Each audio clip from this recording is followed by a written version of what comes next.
Tom, can you check my period app? I feel off and can't remember my last cycle. Lisa's voice drifted from the living room couch where she lay curled up, clutching her stomach. I set down my coffee and walked over, taking her phone. 23 years of marriage, 2 kids, and we'd weathered everything together. Or so I thought.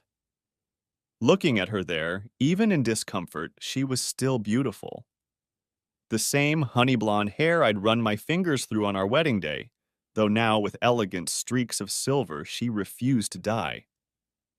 The same green eyes that had looked up at me with tears of joy when I proposed at her favorite restaurant, right after my residency ended. We'd been so young then. Me, fresh out of medical school with loans up to my eyeballs, but dreams bigger than Texas. Her, teaching 3rd grade and making peanuts, but loving every minute of it. We'd lived in that tiny apartment near the hospital, eating ramen and dreaming of the future. When we have money, she used to say, curled against me on our second-hand couch. Let's never forget how happy we were with nothing. And we had been happy, deliriously so. Even when I worked 36-hour shifts and came home too exhausted to speak. Even when her father died suddenly our 2nd year of marriage and she cried for months. Even when the fertility struggles started. God, the fertility struggles. 3 years of trying, testing, hoping. Temperature charts and ovulation kits and scheduled intimacy that felt anything but intimate. The first miscarriage nearly broke us. The second one did break us for a while. I still remember holding her on the bathroom floor, both of us sobbing for the future that wouldn't be.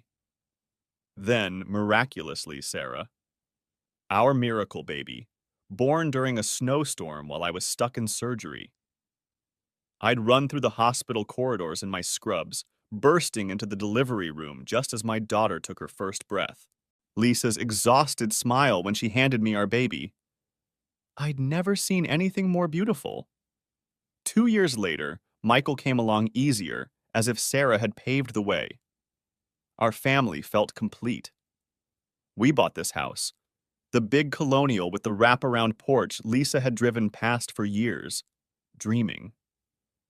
I'd surprised her with the keys on her birthday, watched her cry happy tears in the doorway. What am I looking for exactly? I asked, opening the Flow app she'd pointed to, shaking off the memories. Just when my last period was. Maybe it'll explain why I'm feeling so weird today. The interface was simple enough. A calendar view with various colored dots and symbols. Pink dots marked period days, green for ovulation, and purple hearts. My finger hovered over one. What are the purple hearts? I started to ask, but Lisa had dozed off, her face peaceful against the throw pillow. I clicked on one from last week. The screen changed to show details. March 15th. Intimate note. Morning plus afternoon. Incredible.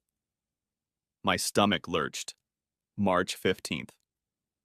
I'd been in Dallas at a medical conference. 3 days of seminars on new surgical procedures. I remembered calling Lisa that morning, telling her about the keynote speaker.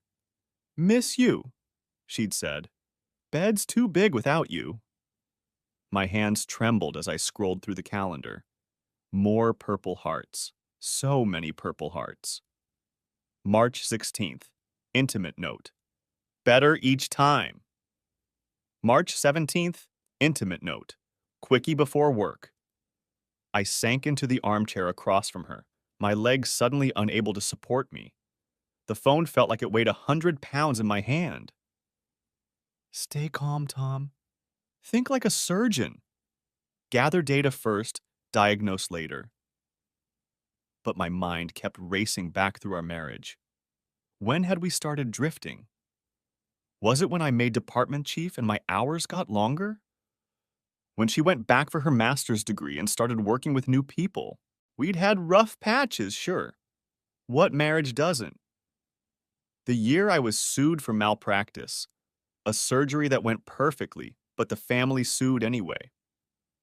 Lisa had been my rock then, sitting through every deposition, holding my hand in court.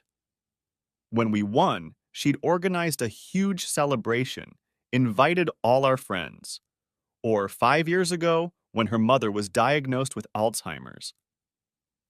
I'd rearranged my entire surgical schedule to help with care, driving her mother to appointments, researching facilities. Lisa had cried in my arms so many nights, grateful for my support. "You're my anchor," she'd whispered. "I don't know what I'd do without you." When had I stopped being her anchor and started being what? An obstacle? An absence to work around? I scrolled back a month. February had Purple Hearts too, all clustered around my Chicago trip for the hospital board meeting. January showed the same pattern. Purple Hearts during my visit to Mom in Florida after her hip surgery. 6 months. I forced myself to go back 6 months, screenshotting everything with mechanical precision. Every single business trip, every overnight call at the hospital, every family emergency, marked with Purple Hearts and star ratings like some twisted Yelp review of Infidelity. April 20th, intimate note. Needed this today. Best stress relief. April 20th. Dad's heart attack. I'd spent 18 hours in the cardiac ICU, praying he'd make it through surgery. Lisa had said she couldn't come because someone needed to stay with the kids. I'd understood. Supported her decision. While I held my father's hand, wondering if I'd ever hear his voice again, my wife was giving someone 5 stars. The bile rose in my throat. I stood carefully, phone still in hand, and made my way to my home office. Each step felt surreal, like walking through water. I closed the door and pulled out my laptop. One by one, I forwarded the screenshots to my email, then to my cloud storage, then to a new folder labeled simply Evidence. My phone buzzed. James Crawford, my lawyer and golf buddy. "You free for 18 holes this afternoon?" I stared at his message, then typed, "Emergency. Come to my house, now. Use the back door. Everything okay?" "No. Bring your lawyer brain, not your golf clubs." While waiting for James, I continued documenting. The app was remarkably detailed. Not just dates and ratings, but duration, notes, even mood tracking afterward. Lisa had turned her affair into a comprehensive database. May 5th, intimate note, emotional day. He knew just what I needed. May 5th. Uncle Robert's funeral, my mother's brother, the man who taught me to fish, to tie a tie, to be honorable. I'd delivered the eulogy while Lisa sat in the pew, apparently planning her next 5-star encounter. The back door opened quietly. James's face appeared in my office doorway, concern etched in every line. "Tom, what's going on?" I turned the laptop toward him, watched his expression change from confusion to shock to professional calculation as he scrolled through the evidence. "Jesus Christ," he whispered. "She documented everything?" "Every single time." My voice sounded foreign to my own ears. Flat. Clinical. 47 times in 6 months. All while I was gone. All rated. James sat down heavily. "In 20 years of divorce law, I've never seen anything this comprehensive. She basically built your case for you. I want to send her a text. Let her know I know." "Can you?" "I'll witness everything. Do it." I picked up my phone, fingers steady now. Surgeon's hands that had saved lives, now typing words that would end a marriage. "Your period app is very detailed. Who's getting 5 stars?" I attached one screenshot. April 20th. Dad's near-death day. Sent. The read receipt appeared immediately. Lisa's status went from active to typing again. My phone rang within seconds. Speaker, James advised. I'm witnessing. Tom, where are you? What are you talking about? Lisa's voice was high, panicked. I'm in my office with my lawyer. You're on speaker. Want to explain the 5-star ratings while I was at my father's bedside? Silence. Then, barely audible. What lawyer? Hi, Lisa, James said calmly. James Crawford here. I'm looking at your activity log. Very thorough record keeping. Tom, please, let me explain. Explain what? The ice in my voice surprised even me. Morning plus lunch? Better each time? Star ratings like you're reviewing a restaurant? It's not. Those are. Those are what, Lisa? Workout notes? Because last I checked, you haven't been to the gym since January. Though, apparently, you've been getting plenty of exercise. I heard footsteps running through the house above us. Where are you? Tom, we need to talk face to face. Check the office. The door burst open. Lisa stood there in her comfortable Saturday clothes, the ones I'd bought her last Christmas, her face draining of color as she saw the laptop screen filled with her digital diary of betrayal. Tom, it's not what it looks like. It's exactly what it looks like. I clicked through more screenshots. You've been with someone every time I travel, and rating the experience. Who does that, Lisa? Who rates their affair? She stumbled to a chair, legs giving out. I can explain. Please do. Explain January 10th. I'm at my mother's funeral, Lisa. Burying the woman who loved you like a daughter. And you gave someone 4 stars. Only 4? What happened? Off day?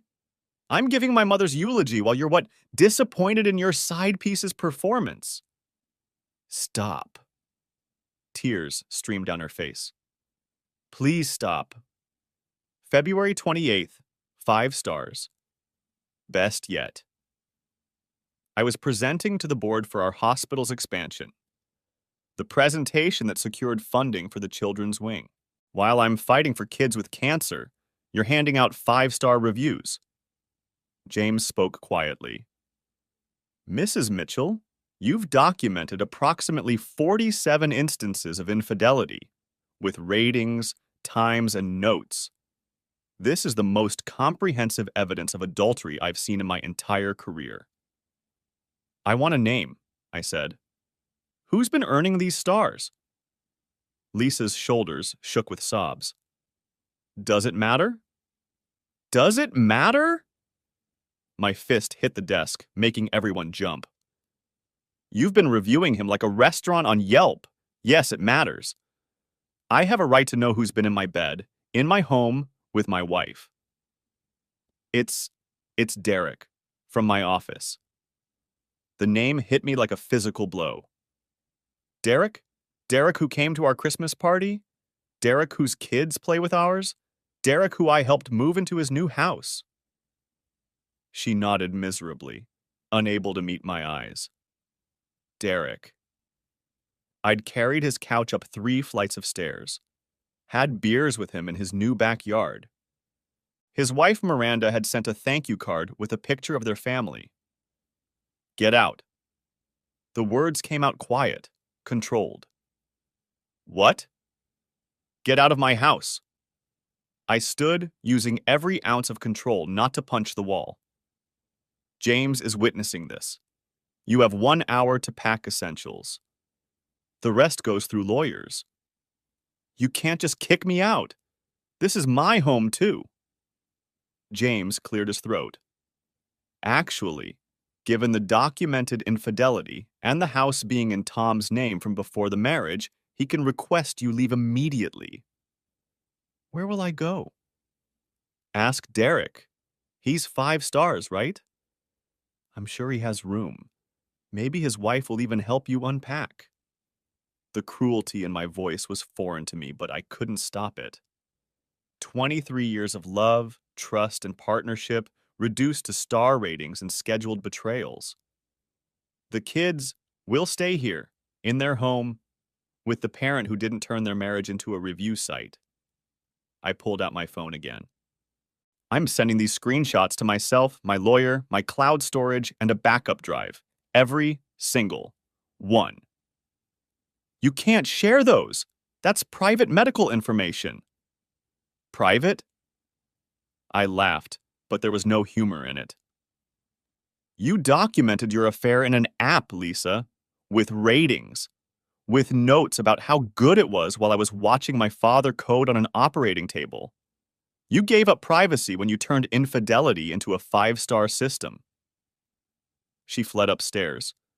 I heard drawers slamming, hangers rattling. James and I sat in silence, organizing the evidence into chronological order. This is ironclad, he said finally. No judge will side with her after seeing this. The premeditation, the planning, the complete disregard for the marriage.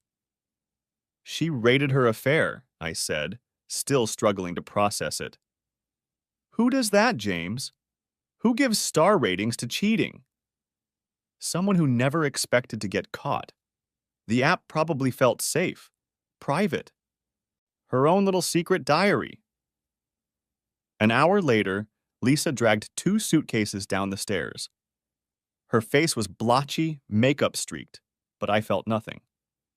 The woman I'd loved was gone, replaced by a stranger who rated adultery like restaurant meals. This is my home, too, she tried one more time. Was, I corrected, was your home, until you turned it into a review site for Derek's performance. The kids, what will we tell them? The truth. Age appropriately. Mommy made bad choices and needs to live somewhere else for a while. Maybe Derek's house has 5-star accommodations for you. She left sobbing. I watched from the window as she loaded her car, each movement familiar yet foreign. The house felt empty with her gone. Not peaceful. Empty. I walked through rooms filled with memories now tainted by betrayal. Our wedding photos on the mantle. The kids' artwork on the fridge. The kitchen where we'd cooked thousands of meals together. My phone buzzed. Sarah, our daughter, home from college for spring break. Where's Mom going with suitcases? Come home. We need to talk. Dad? What's wrong? Just come home, sweetheart. The conversation with our children was the hardest part. Sarah, 21, sharp as a tack and studying pre-law. Michael, 19, quiet and thoughtful, home from his sophomore year in engineering. They sat on the couch where Lisa had handed me her phone just hours earlier. Your mother and I are separating, I began. She's been involved with someone else. What? Sarah's face went white. Mom's having an affair? Had. Past tense. It's over, and so is our marriage. Michael spoke for the first time. How did you find out? I explained carefully without the graphic details. Their faces cycled through shock, anger, disgust, and finally, a horrible understanding. She documented it? Sarah's pre-law mind was already working. She actually kept records? With ratings, I confirmed. Like Yelp reviews. That's... Michael struggled for words. That's sociopathic. Your mother isn't a sociopath. She made terrible choices and documented them in a terrible way. But she's still your mother. This is between her and me. Sarah wasn't having it. She cheated while Grandpa was dying. While you were at Grandma's funeral. That's not just terrible choices, Dad. That's cruel. The weeks that followed were a blur of lawyers, paperwork, and managing the kids' emotions. Sarah threw herself into research, pulling up every case she could find about digital evidence in divorce proceedings. Dad, did you know in New York, a woman's Fitbit data proved her husband was lying about his whereabouts during his affair? And in California, a guy's Uber receipts showed a pattern of visiting his mistress. But this, Mom creating a whole rating system, This is unprecedented.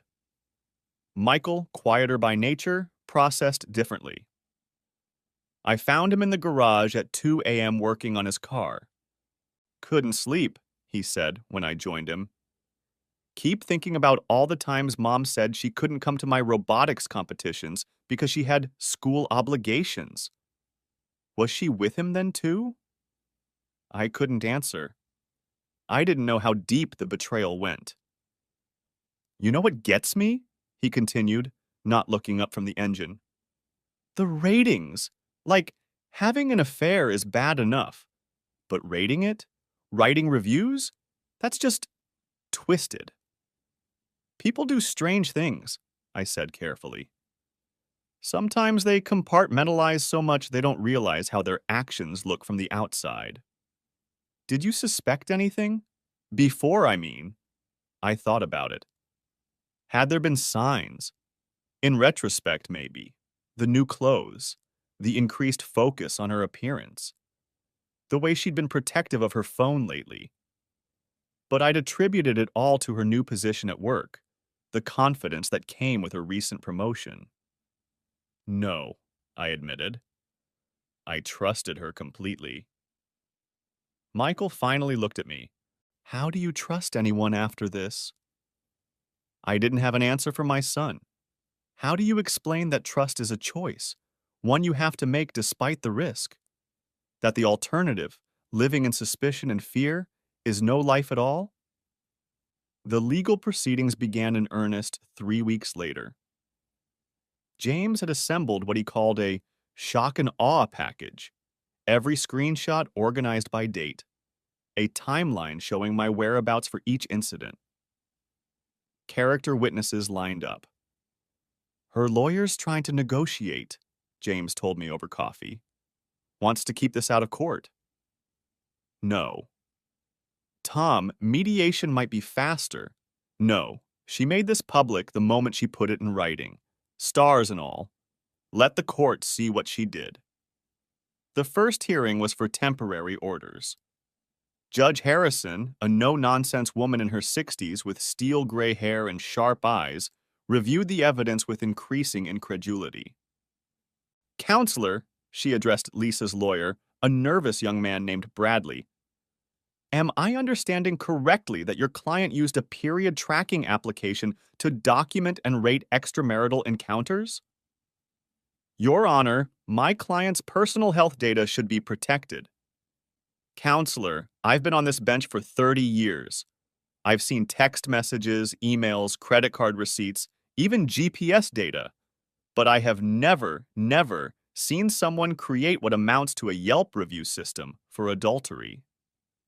She pulled up the April 20th entry on her tablet. 5 stars. Needed this today. Best stress relief. Mr. Mitchell, where were you on April 20th? Riverside Methodist Hospital, Your Honor. ICU. My father had a massive heart attack. He was in surgery for 6 hours. We weren't sure he'd make it. The judge's face hardened. And Mrs. Mitchell, where were you? Lisa, in a conservative black suit I'd never seen before, whispered something to her lawyer. My client was at home with the children, Bradley said. With the children. The judge's voice could have frozen fire. Was Derek Harrison, I assume that's our 5-star recipient, also with the children? No, Your Honor. So the children were where exactly while their mother was earning these ratings? More whispered conference. At school and aftercare, Your Honor? I see. So while Mr. Mitchell watched his father fight for his life, Mrs. Mitchell arranged childcare in order to conduct and subsequently rate an extramarital encounter. Is that accurate? Lisa's "Yes, Your Honor" was barely audible. The temporary orders were swift and harsh. I retained the house in primary custody. Lisa got supervised visitation pending the final hearing. Supervised? Lisa's lawyer protested. My client isn't a danger to the children. No, Judge Harrison agreed. but she's shown spectacular judgment failures. Until I see a psychological evaluation and proof she's addressed whatever led to this behavior, visits will be supervised. Next case. Outside the courthouse, Lisa tried to approach me. James stepped between us. Tom, please, 2 minutes. Anything you need to say goes through lawyers, James said firmly. I'm sorry, she called over his shoulder. I'm so sorry. I don't know why I did it. The ratings, I mean. It was like it wasn't real if I didn't record it. I stopped walking, turned back. Not real? My father almost died, Lisa. That was real. My mother's funeral was real. Our children are real. Our marriage was real. The only fake thing here was you. The kids struggled with the new reality in different ways. Sarah channeled her anger into her studies, writing a thesis proposal titled Digital Footprints in Divorce: How Technology Changed Marital Law. She interviewed divorce lawyers, judges, even IT specialists. Did you know, she told me one evening, that 92% of divorce cases now involve some form of digital evidence? But yours is being taught in law schools already. Professor Martinez called it the Mitchell precedent. Great. My failed marriage is a teaching moment. Dad. She sat beside me, the same serious expression she'd had since childhood when working through a problem. It's not about your failed marriage. It's about accountability. Mom thought technology would hide her secrets. Instead, it exposed them. That's important. Michael's reaction worried me more. He withdrew, spent hours coding, building apps. One night, I found him beta testing something on his laptop. What's this? Trust Tracker, he said. It aggregates data from multiple sources, credit cards, phone location, app usage, and flags suspicious patterns. All with consent, of course. Both partners have to opt in. Michael, I know what you're going to say. That I can't build an app to fix trust. But Dad, if people are going to cheat, at least their partners should know. No one should have to find out like you did. The final divorce hearing came 6 months after discovery. By then, the initial shock had worn off, replaced by a grinding determination to get through it. Lisa had hired a new lawyer, an aggressive woman named Patricia Stern, who specialized in high-conflict divorces. Your Honor, Stern began, we're not disputing the infidelity. However, we believe the court should consider the context. Dr. Mitchell was absent for significant portions of the marriage due to his career. Objection, James interrupted. Dr. Mitchell's work schedule doesn't justify documented adultery. Sustained. Miss Stern, unless you're arguing that absence equals consent to infidelity, move on. Stern regrouped. The use of private medical data. Miss Stern, Judge Harrison cut her off. I've already ruled on this. The app data is admissible. Your client documented her own behavior. The fact she chose a period tracker instead of a diary doesn't grant her special protection. The evidence presentation was methodical and damning. James had created a PowerPoint, each slide showing my location and Lisa's corresponding app entry. January 10th, Dr. Mitchell at Riverside Memorial Cemetery, delivering his mother's eulogy. Click. Mrs. Mitchell's entry, 4 stars. Note, good but rushed. February 14th, Valentine's Day, Dr. Mitchell in surgery, emergency pediatric case. Click. Mrs. Mitchell's entry, 5 stars. Note, romantic afternoon. March 2nd, Dr. Mitchell at a medical conference presenting on innovative cardiac techniques. Click. Mrs. Mitchell's entry, 5 stars. Note, tried something new. Incredible. With each slide, Lisa sank lower in her chair. Several times, the court reporter had to ask her to speak up when answering questions. Character witnesses painted 2 different pictures. Mine spoke of dedication, integrity, a man who'd never missed a school event despite his schedule. Hers spoke of loneliness, a woman who felt abandoned, who'd made a terrible mistake. Then Derek's wife took the stand. Miranda Harrison was composed, articulate, and devastating. I found out the same day Dr. Mitchell did. Derek had been deleting texts, but he forgot about his tablet. Everything synced. Their conversations about meeting times, about being careful, about ratings. Ratings? Judge Harrison, no relation despite the name, leaned forward. They had a system. She'd rate encounters in her app. He'd respond with emojis and texts. 5 stars got 5 fire emojis. It was like a game to them. Lisa's lawyer tried to object, but the judge allowed it. It speaks to pattern and intent. Miranda continued. The worst part was finding out about April 20th. My father-in-law, Derek's father, had just been diagnosed with cancer. While I was comforting my children about their grandfather, my husband was earning 5 stars from Mrs. Mitchell. The financial testimony was equally damaging. Forensic accounting revealed Lisa had opened separate credit cards, used for hotel rooms, dinners, gifts, all while I paid the household bills. So Dr. Mitchell was essentially financing the affair? The judge asked. Indirectly, yes, the accountant confirmed. By covering all marital expenses, he freed up Mrs. Mitchell's income for other activities. Lisa's psychological evaluation was perhaps the most revealing. Dr. Jennifer Park, a court-appointed psychologist, testified about her sessions with Lisa. There's a disconnect, Dr. Park explained. Mrs. Mitchell seems to view the physical acts separately from the emotional betrayal. The rating system appears to be a coping mechanism. By gamifying the affair, she could avoid confronting its reality. Is she fit to parent? The judge asked. With therapy and supervision, yes, but she needs to address the compartmentalization that allowed this behavior. When it came time for Lisa to testify, her lawyer tried to paint a picture of a neglected wife driven to desperation. How many nights was Dr. Mitchell absent in 2023? I don't know exactly. Many. And how did that make you feel?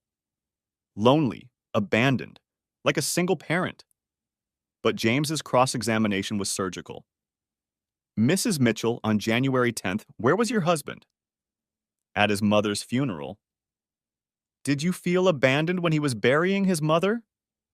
No, On April 20th, where was Dr. Mitchell? At the hospital with his father. Did you feel abandoned when he was watching his father fight for his life? That's different. Is it? You gave Derek Harrison 5 stars that day. Was that because you felt abandoned, or because you saw an opportunity? Lisa broke down crying. I don't know why I did it. The ratings, the notes, it was like if I documented it, I could control it, make it less real somehow. Less real? Mrs. Mitchell, you created a detailed review system. You turned adultery into a 5-star scale. That seems very real. I know how it looks. How it looks. Mrs. Mitchell, you wrote new record on April 14th. What record were you celebrating? I don't remember. James pulled up the entry. 5 stars. New record. Your husband was in court that day, defending himself against a malpractice suit. A case where he saved a child's life but was sued anyway. While he fought for his reputation, you were setting records. What kind of record, Mrs. Mitchell? I don't know, Lisa sobbed. I don't know why I wrote that. The judge had heard enough. The final ruling was comprehensive and harsh. In 30 years on the bench, I've seen many forms of betrayal. But this court has never encountered such a methodical, documented pattern of deception.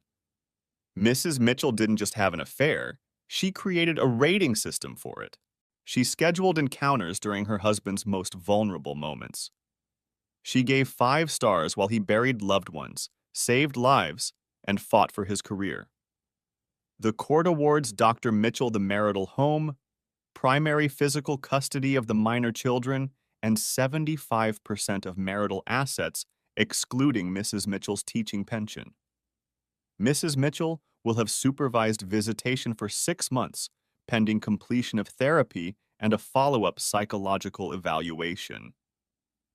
Furthermore, given the extraordinary nature of the evidence, this court orders Mrs. Mitchell to pay alimony to Dr. Mitchell for a period of 5 years, acknowledging that his career supported her ability to conduct this affair.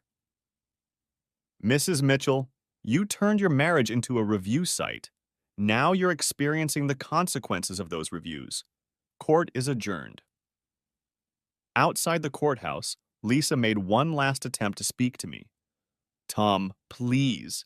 I know you hate me, but the kids will be fine. They're strong, smart, and they have a father who puts them first. You'll see them during your supervised visits. Work on yourself, Lisa. Figure out how you became someone who could rate betrayal while I held my dying father's hand. I loved you, she said quietly. Despite everything, I did love you. No, I said, finally feeling the anger I'd suppressed for months. You don't rate someone you love. You don't give stars for destroying what they cherish. You love the idea of me, the doctor husband, the nice house, the comfortable life. But love? Real love. You don't even know what that means. The kids began their own healing process. Sarah threw herself into student government and her thesis, turning our family tragedy into academic excellence. She started dating a nice young man from her ethics class, after making him sign a mutual transparency agreement she'd drafted herself. It's not legally binding, she told me, but it sets expectations. Full access to each other's devices, monthly relationship check-ins, and absolute honesty about feelings before they fester. That's thorough. I watched Mom document betrayal in a period app, Dad. I'm going to document trust in a relationship contract. Michael's app took off in unexpected ways. What started as a bitter response to betrayal evolved into something more positive. Trust Tracker became less about catching cheaters and more about promoting transparency. Couples used it to share locations, expenses, and schedules openly. It's not about spying, he explained to a tech reporter. It's about choosing to be open. My mom hid everything. This helps couples hide nothing. As for me, the first year was about survival. Surgery, kids, and processing the end of what I'd thought was a solid marriage. Therapy helped, especially understanding that Lisa's behavior wasn't my fault. You could have been perfect, Dr. Rothstein told me, and she still would have cheated. This wasn't about what you lacked. It was about what was broken in her. 18 months after Discovery Day, I met Carol at a medical conference. She was presenting on pediatric cardiac innovations, brilliant and passionate about her work. We bonded over shared experiences. She'd been through her own divorce after discovering her ex-husband's gambling addiction. He hid it well, she told me over coffee, until I found the casino app on his phone. Lost our house, kids' college funds, everything. Mine had a period tracker, I said. Rated her affair? 5 stars. She laughed, then caught herself. Sorry, that's not funny. It's a little funny, in a tragic, what the hell way. We took it slow. Dinners when our schedules aligned. Medical conferences where we'd attend each other's presentations. 6 months before our first kiss. I need you to know, I told her early on, I have trust issues. Not with you, but in general. I'd be worried if you didn't. We both do. That's why we're going to be extra careful with each other's hearts. The kids liked her immediately. Sarah appreciated Carol's directness, her willingness to discuss boundaries openly. Michael was impressed by her tech savviness. She actually understood his app and suggested improvements. 2 years post-divorce, life had found a new rhythm. The kids were thriving. Sarah in law school, Michael selling his app to a major tech company. Lisa completed her therapy and progressed to unsupervised visitation, though the kids remained distant. She tries, Sarah told me after a particularly awkward dinner with her mother. But every time I look at her, I think about those ratings. About Dad holding Grandpa's hand while she was, you know, she's still your mother. I know. And I'm working on forgiving her. But Dad, she rated it. Who does that? The story went viral after someone leaked the court documents. #5-star divorce trended for weeks. Think pieces analyzed the intersection of technology and infidelity. Reddit threads dissected every aspect. My favorite response was a tweet that said, "Imagine destroying your marriage and rating it like DoorDash delivery." Derek arrived on time, was hot, 5 stars, would definitely order again. I even left my own review on the App Store. Great app! Helped me track my wife's affair with incredible accuracy. The note's feature and star ratings provided excellent evidence for my divorce lawyer. 5 stars. The review went viral too. Comments poured in. King behavior. The way I would have launched her phone into the sun. Not the period tracker becoming the affair tracker. Bet Derek doesn't feel so 5-star now. 3 years later, at Sarah's law school graduation, I watched my daughter receive her JD with honors. Her thesis on digital evidence in family law had been published in 2 journals. She'd already been hired by a top firm specializing in high-tech divorces. "None of this would have happened without you, Dad," she said, hugging me after the ceremony. What do you mean? I found my calling because of what we went through. I'm going to help other people navigate the intersection of technology and betrayal. Make sure no one else gets blindsided by a 5-star rating system.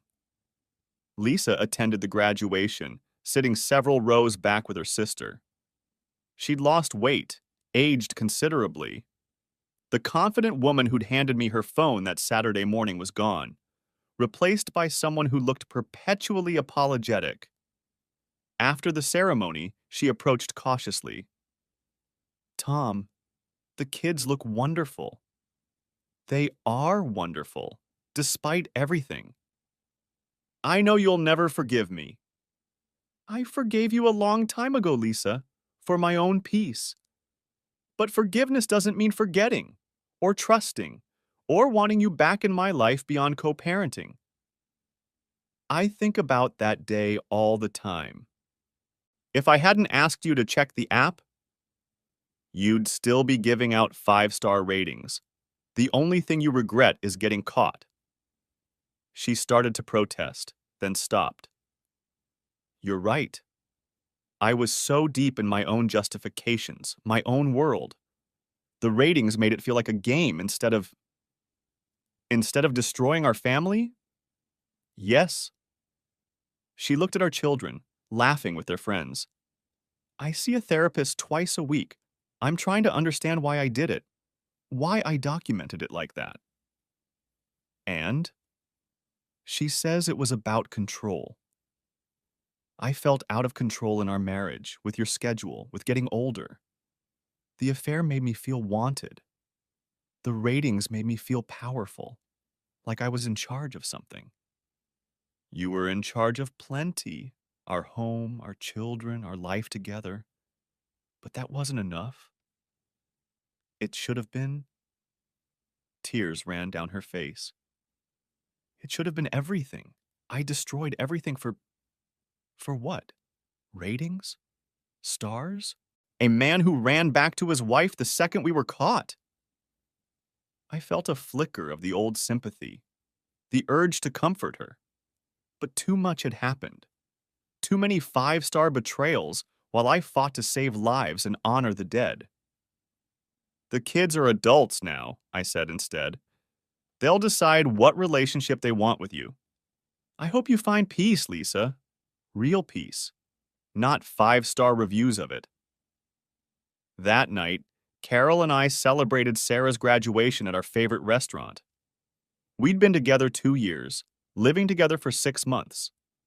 No apps tracking anything except shared grocery lists and calendar appointments. I have something to ask you, she said over dessert. And I want complete honesty. My stomach tightened. Okay. Do you trust me? Really trust me? Or are you always waiting for the other shoe to drop? I thought carefully. I trust you, but I verify. Not because of you, but because of me. I check receipts not because I think you're lying, but because I need to see them. I share my location not because I think you're suspicious, but because transparency feels safe. Is that okay? She reached across the table, took my hand. It's more than okay. It's honest. We both have scars, Tom. Mine make me obsessively check bank balances. Yours make you screenshot everything. We're damaged, but we're damaged together. That's the least romantic thing anyone's ever said to me. Want romantic? I love you. I love your trust issues and your screenshot habit and the way you still flinch when you see period tracking app commercials. I love that you're broken in ways that complement how I'm broken. And I love that we're building something real, even if neither of us will ever be naive enough to not document it. I laughed, really laughed, for the first time in years. I love you too. 4 stars. 4. She pretended outrage. What do I have to do for 5? 5 stars are reserved for life-changing moments. Meeting you was only 4 3/4. I'll take it, but I'm aiming for a full 5 by our wedding day. I nearly choked on my wine. Wedding? Eventually. When we're ready. When the kids are settled. When it feels right. No rush. But Tom? When I propose, and yes, I'm proposing when the time comes, I promise not to rate it in any app. 6 months later, she did propose. At a medical conference, right after I'd presented a paper on innovative cardiac procedures, in front of 500 colleagues. Dr. Thomas Mitchell, she said, taking the microphone, you've shown me that trust can be rebuilt. That love can exist after betrayal. That 2 people with more baggage than an airport can still fly together. Will you marry me? I said yes. The room erupted. Someone started a standing ovation. Later, Sarah asked if I was really ready to marry again. Your mom taught me what I don't want, I told her. Carol's teaching me what I do want. Honesty, transparency, a partner who faces life with me, not one who escapes to 5-star ratings when things get hard. Just no join apps, okay? She was only half joking. Separate everything, I assured her. Except maybe a shared calendar for scheduling. No ratings allowed. The wedding was small. Family, close friends, a few colleagues. Lisa wasn't invited, though she sent a card wishing us well. Derek and Miranda were both remarried to other people, their 5-star affair a cautionary tale in their social circle. Michael's best man speech was perfect. My dad taught me that trust isn't about blind faith. It's about choosing to be vulnerable, even when you know how much it can hurt. Carol, thank you for helping him choose trust again. Dad, thank you for showing us that even 5-star betrayals can't break a good man. Sarah, as maid of honor, was more direct. Carol, if you ever download a period tracker, we're checking it monthly. Dad, if you ever travel for work, we're installing GPS directly into your spine. Trust, but verify, am I right? The room laughed. Carol and I laughed. Because sometimes that's all you can do. 5 years after that Saturday morning when my life imploded, I stood in my backyard, our backyard, watching Carol teach Sarah's boyfriend how to properly season a steak. Michael and his fiancée were setting the table, debating whether his trust app had helped or hurt modern relationships. It's not about the technology, Michael insisted. It's about what people do with it. But you're enabling surveillance, his fiancée countered, making paranoia profitable. Or I'm enabling transparency, he shot back, making honesty easier. I smiled, remembering my own debates with Lisa about work-life balance, about trust, about what we owed each other. How certain we'd been, how wrong we'd been. My phone buzzed, a text from an unknown number. Tom, it's Lisa. I know I have no right to contact you, but I wanted you to know I'm getting married again. He knows everything. Saw all the court documents before our first date. Still wanted to try. I won't be documenting anything this time. No apps, no ratings, just living. I hope you're happy. You deserve to be. Despite everything, you were a good husband. I was just a terrible wife. I stared at the text for a long moment, then deleted it. Some bridges, once burned, didn't need rebuilding. Some people, once revealed, didn't need revisiting. Everything okay? Carol appeared beside me, sliding her arm around my waist. Everything's perfect, I said, meaning it. Absolutely 5-star perfect. She laughed. Am I ever living that down? Never. When we're 90, I'll still be asking you to rate your dinner. 1 star, she said, kissing me. Terrible service. The waiter hasn't even taken our order. Management apologizes. How can we improve your experience? Less talking, more grilling. Your daughter's boyfriend is about to ruin a perfectly good ribeye. We moved toward the grill, toward our family, toward our life. Behind us, in the house, my laptop sat closed on my desk. No screenshots needed, no evidence to gather, no ratings to check. Just trust. Verified daily by actions, not apps. Measured in moments, not stars. Built on honesty, not hidden in technology. The Mitchell method had evolved. Always check the apps? Yes. But more importantly, always choose partners who make checking unnecessary. And if someone offers to rate your relationship, run fast, run far, because love isn't a 5-star system. It's either there or it isn't. And if it isn't, well, there's probably an app for that.